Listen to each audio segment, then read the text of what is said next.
My name is Nathan Smith. I'm a senior data scientist in the Neo4j Professional Services Division. I joined Neo4j in 2021, so I've been here for a little bit over 3 years.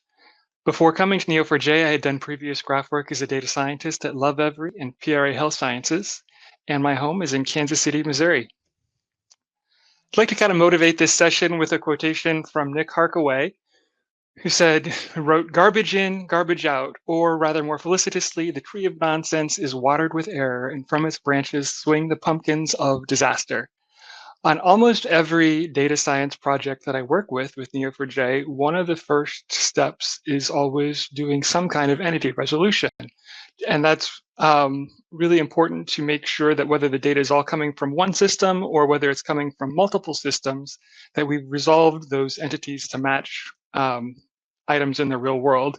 And when I failed to do that up front, then often the pumpkin of disaster has come back to smack me in the end. There are several sessions today about entity resolution. It's a great topic. In fact, there's one going on right now with Paco Nathan from Sensing. There's another I saw earlier today from Linkurious. And so I would encourage you to check those out on the videos. Sometimes you need a more of a rich application type of approach to entity resolution. The approach that I'm going to take is more of a lightweight approach that you might take before you maybe advance and move on to something that's more application focused and more complex. In talking about this title of this session as an entity resolution playbook, I want to distinguish between a recipe versus a playbook. When I think of a recipe, I think of like the technical challenge on the British baking show, where you've got an explicit list of step-by-step things to do. You've got the exact ingredients that you need, and you want everything to come out very consistently, exactly the same way every time. And contrast that with a playbook. Being from Kansas City, it's almost obligatory that I'm a fan of the Kansas City Chiefs, and their head coach, Andy Reid, comes into the game not with a recipe of what he's going to do step by step all through the whole game, but he does have a playbook. He's got some things that he has worked out in advance that he knows have worked many times in other contexts that then he can apply as needed against the various opponent or based on injuries or the weather or whatever changes.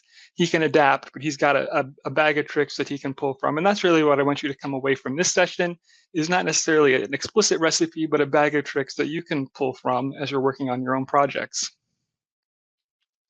So at a high level, this graph entity resolution process that I'm going to outline for you begins by designing a graph data model that shows shared identifiers. Once we have that data model, we're going to populate it with standardized data, and then we're also going to flag what I call placeholders, and we'll talk about what that means later.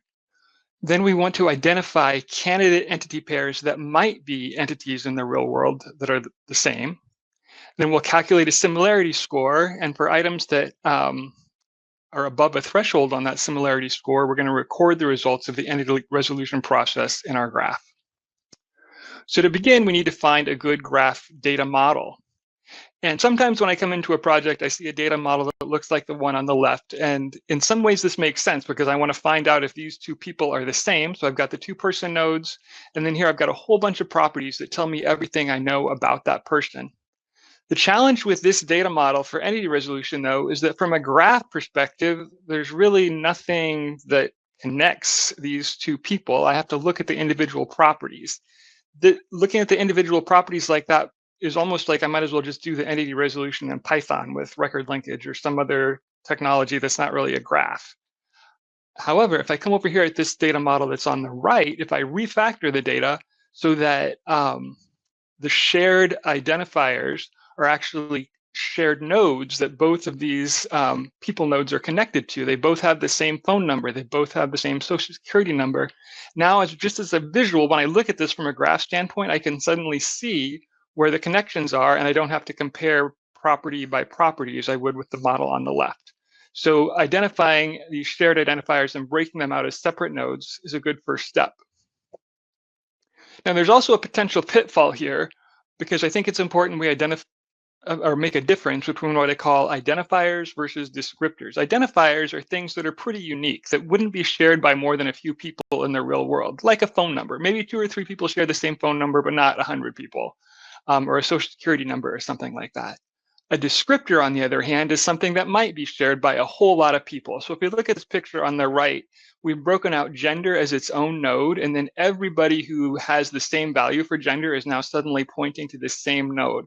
It creates a supernode, which is not ideal for us. And the fact that two people are connected to the same gender node doesn't really tell me that much that they're actually the same person. They just happen to have the same gender. So this would be a poor example of splitting out every single property into its own node and linking them together if it's really a descriptor and not an identifier. Another piece of the data model that I often find useful is to treat the addresses in a special way. Often location data can be an important part of telling if two things are the same. And here I'm looking at an address node. And what we can do is apply a geocoding service, maybe from Esri or from Google Maps, or all of the cloud providers have these geocoding services where you can put in an address, and then it's going to give you back a latitude and a longitude. And so I'll make a separate node for that location that has the latitude and longitude with the point type within Neo4j. And that way, if I have two different addresses where maybe there's just a slight variation, like this one was spelled ST, or this one was spelled street, all spelled out, but otherwise it's basically the same address, I can tell that they're at least pointing to the same location in the real world. Now, once we have that data model in mind, we want to start to fill it in with the actual data that we're trying to clean up. And as we do that, it's important that we standardize the data and identify placeholders. So as we're looking at our raw data, we want to apply whatever formatting is necessary to bring it into a standard format. So if there's maybe leading or trailing white spaces, we want to strip those off. For the phone numbers, if there's like parentheses around the area code or the country codes or different things like that, we just want to make sure that every record is consistent. That way, if I see the same string value, I know that that actually is the same thing from the source data. Same thing for emails, make sure they're all lowercase. Social security numbers, do they have the dashes to separate the segments or do they not? All things like this that can standardize the property before we load it into the graph. Then there's also things that we can do to validate properties, because there are certain rules that apply to different types of data that say whether or not it's a valid value or not. For example, if you're dealing with phone numbers, if in the United States, there are no US area codes that begin with the range 100 to 199. So if you see that value come in, you know, oh, this one's actually invalid. There's a typo going on here, or maybe there's some kind of fraud.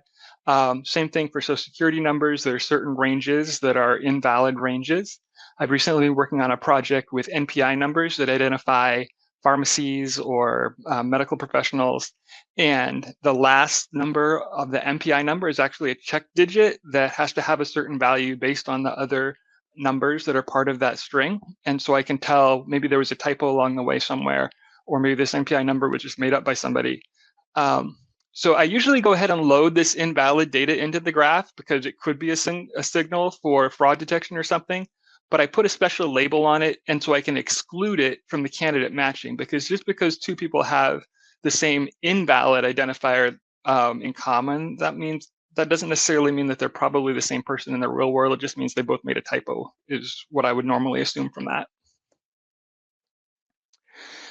Now, there are also what I call placeholders, and these are things that happen when somebody has a required field on a form, but they don't know what to put in there. And so they just put, my phone number is 999-999-9999 or something like that, or none@known.com is my email address. Again, this is not something that is going to help me identify a person in the real world, because there is no such phone number as that in the real world.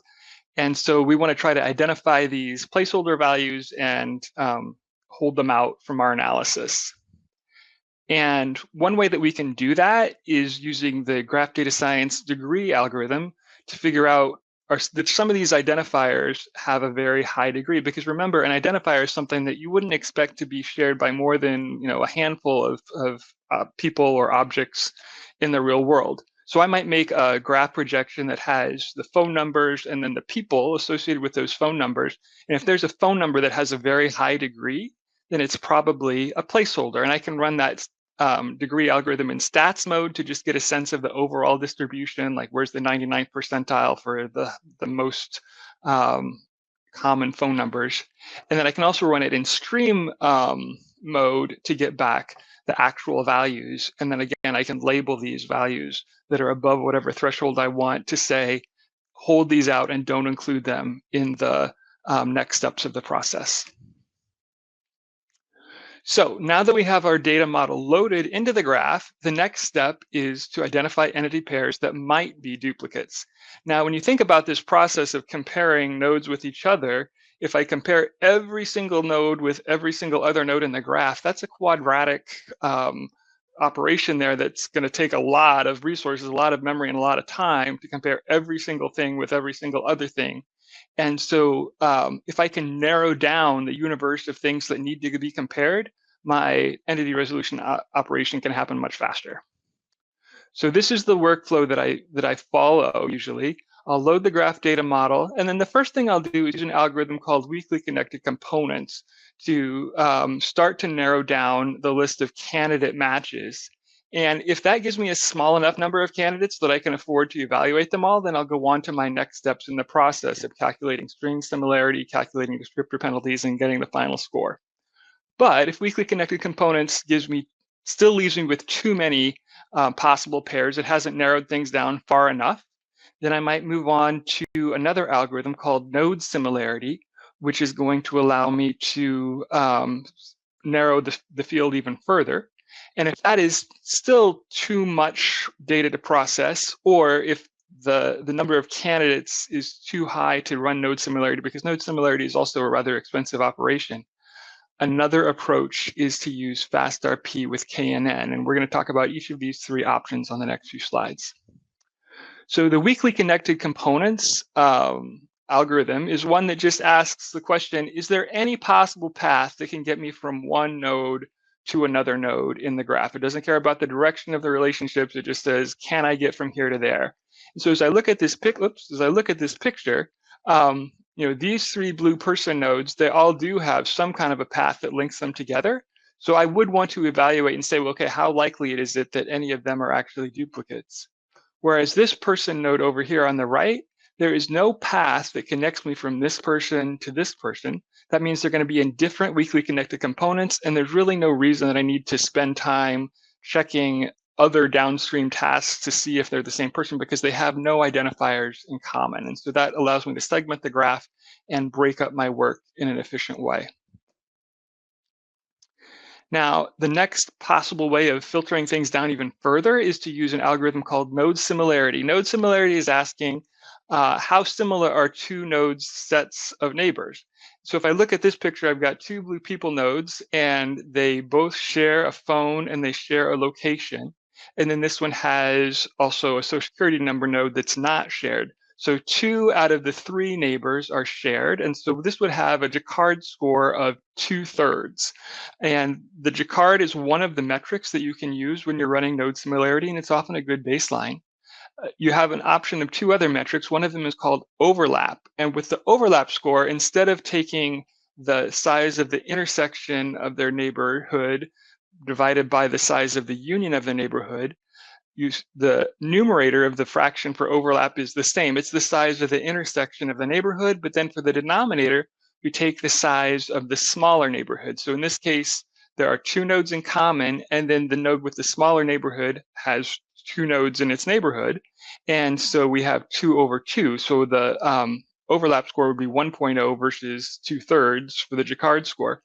Overlap can be useful when you have missing data, but it's not necessarily different data. So in this case, this person probably has a social security number. I just don't know what it is. So I don't want to penalize their relationship as far as possibly being the same thing just because I don't happen to have a social security number associated with this account. The final metric that you can consider is the cosine similarity. Cosine similarity is good when you have weighted relationships between these nodes. And that brings up the point that all these relationships can potentially be weighted if some of the relationships are more significant than others.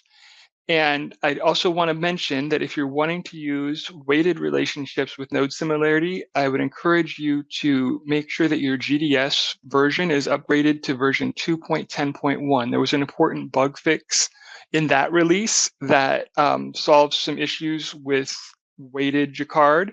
And so 2.10.1 or later is recommended if you're using node similarity in a weighted context. Now, the node similarity is a great algorithm, but it's also a little bit expensive. And for a really big graph, it can be slow to run. And so another alternative is to use an algorithm called FastRP, which creates embeddings for our nodes in the graph. So basically, if you start with a graph that looks like this, you apply FastRP and you turn each of those nodes into a point in a vector space. And then I can look for each node, node vector, what are the other node vectors that are most nearby? That's what the k nearest neighbors stand for. And so if I was asking for the 2 nearest neighbors for this node, it would point me to this one and this one as blue nodes that are neighbors of this one in space. And those would then become the candidates that I would check to see if they might be duplicates. The FastRP is very, very fast to run. That's how it got its name. It just does some magical matrix multiplication to run. And so that's the advantage of this approach. The disadvantage is it's an approximate approach. It's not exact like you would get with the node similarity approach. So there's a little bit of a trade-off with performance and approximation. If you go this route, a couple of pointers that I would offer you. One of the most important parameters that you can tune with FastRP is the iteration weights. And that tells you, as you're running FastRP, how far out across the graph do I need to listen for signals to create the embedding for each node.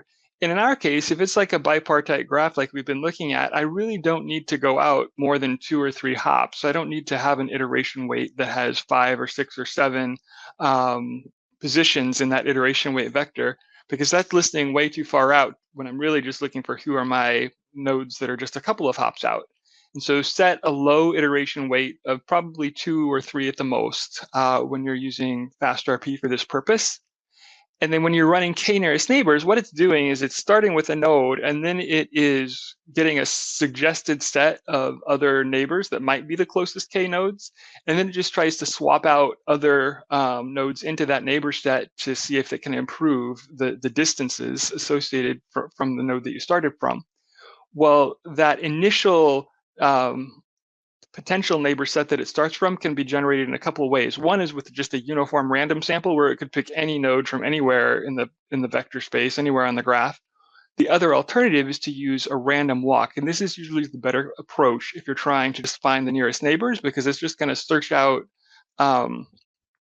starting from your source node and find neighbors within a random walk around it. And those are the ones that we're most interested in checking to see if they are duplicates anyway.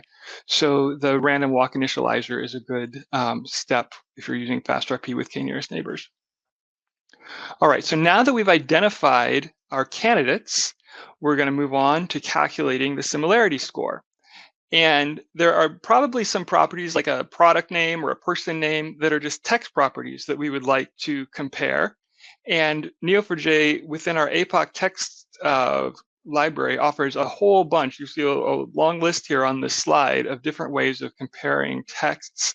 I'll just point out a couple that I think are the most useful for our purposes. The Levenshtein distance is a very common text comparison algorithm. It just is really about edit distance. How many transpositions or substitutions or deletions are required to turn one string into another string? So that's a good baseline one to start from. Levenshtein similarity is basically the same algorithm, but it's just been inverted so that a high score coming from Levenshtein similarity means that the two nodes are almost, or the two strings are almost the same. Whereas a high score with Levenshtein distance means that they are very different because you had to do a lot of edits to turn one into the other. So just keep in mind that very similar strings will have a low Levenshtein distance and a high Levenshtein similarity. Another algorithm to be aware of is the Jarrow-Winkler distance. And this algorithm prioritizes matching the beginning of the strings. And it's usually a good one for personal names, because if I was typing in my name, surely I'm going to get my first initial right. And maybe down, later on in the string, I might slip up and make a typo, but this can be a good one for names.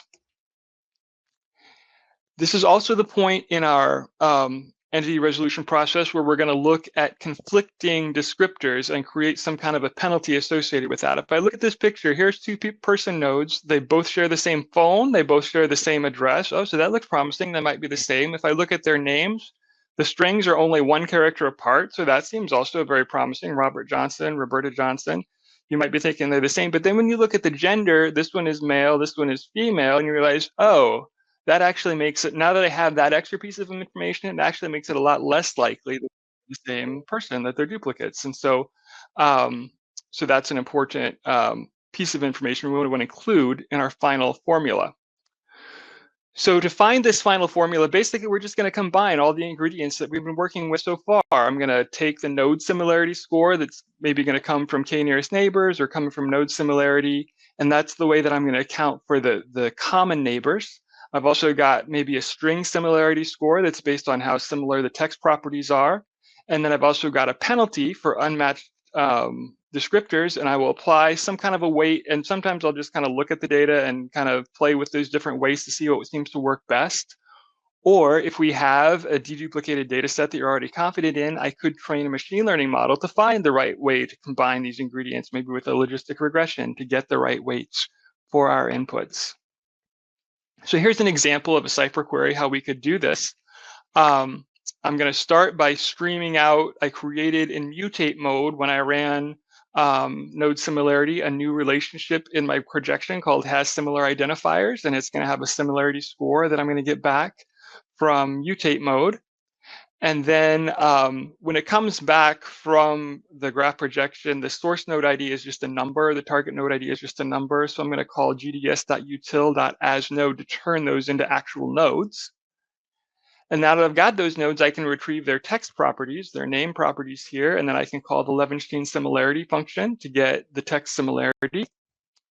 I can also check to see if their gender properties are different. And if they are, I can then include a penalty for having different genders. And finally, I'm just going to combine it. So I'm going to weight the identifier similarity as 65% of the score, the text similarity is 35% of the score, and then add on the descriptor penalties, and that's going to give me my final similarity score. And then anything that's above a threshold, I'm going to say these are duplicate nodes. Anything below the threshold, I'm going to say is probably not duplicates. So now that I've figured out what is probably a duplicate, I'm going to store the results in my graph. One way to do this is to actually create a new node, like in this case, a person group node, and all of the nodes that have a similarity score above the threshold get related to that same person group node. And the nice thing about this is I can still see all of the inputs, all of the inputs that went into that person group node. So if I come back later and wonder why these things are related, I can see, well, this is what they had in common, or this is what the similarity score was. So this is often a good way to handle the results of your similarity calculations. Another option is we have this apoc.refactor.merge nodes procedure that you can call. Now, this is going to actually take those separate nodes and collapse them down into one. And this can be nice because your end users sometimes don't want to have to go look out to that group node. They just want to see, the results collapsed like that. The disadvantage to collapsing them is that you kind of destroy the input ingredients, so a little bit harder to retrace and see why you collapsed these nodes that were separate in the source system to be together. So that's the major downside. But if you choose to use this, you have some options. If the source nodes have slightly different properties, you can choose to take the property value from the first node or take the value from the last node in the list that you're collapsing. Or you can actually preserve all the unique values as a list valued property when you combine them. So that's something that you can configure.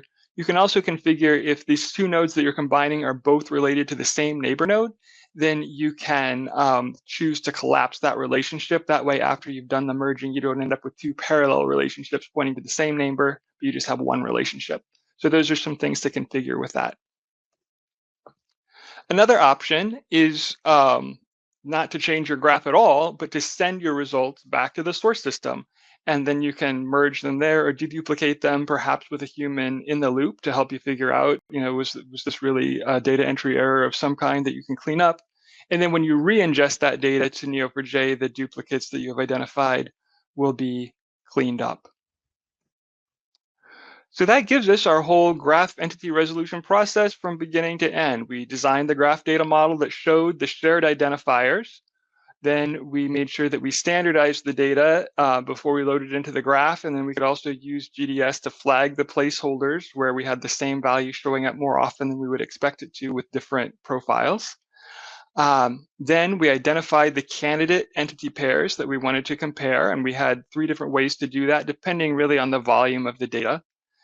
And then we calculated the similarity score. Things that were above a certain threshold with that similarity score, we assume are the same. And then we could record those results of the entity resolution process in the graph. So thank you very much for your attention. Are there any questions? Let me jump over to the Q&A.